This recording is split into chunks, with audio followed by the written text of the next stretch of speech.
Когато стоим много време на едно място, било то на крака или на стол в офиса, мускулите ни приемат по-малко кръв. Ето защо е добре да правим повече движения. Има хора, които правят това ден след ден на работа, защото работата им изисква да бъдат активни и винаги на щрек. Нашите спасителни екипи са винаги в готовност. Има наводнения, пожари, бури, моменти, в които трябва незабавно да се намесим, за да опазим жителите, земеделската земя или домакинствата. Заедно с 7 партньора от Румъния и България стартирахме проект за 9,7 милиона евро от европейските фондове, който ни помага да бъдем по-ефективни. Ne antrenăm permanent ca să fim pregătiți pentru orice s-ar putea întâmpla. Румънските и българските спасителни екипи са винаги в готовност за защита на граничната зона. Повечето от нас обаче не намират много време за спорт.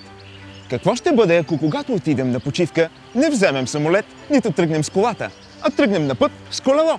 Хората се опитват да се движат повече и в същото време искат да видят красиви места. Заедно с 2 партньора от Румъния решихме да разработим един туристически проект, за да продължим добре познатото трасе за колелета по Дунава от Budapesta до Черно море. Am primit 370.000 de euro din fonduri europene cu care am amenajat acest traseu.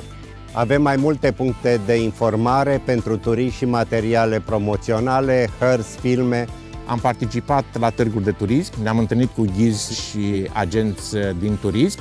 Am lucrat foarte strâns cu partenerii bulgari ca să promovăm traseul de biciclete al Dunării. Ако отворите интернет страница thenewbike.eu, ще откриете много места за посещаване с колело, настаняване и ресторанти по поречието на Дунав.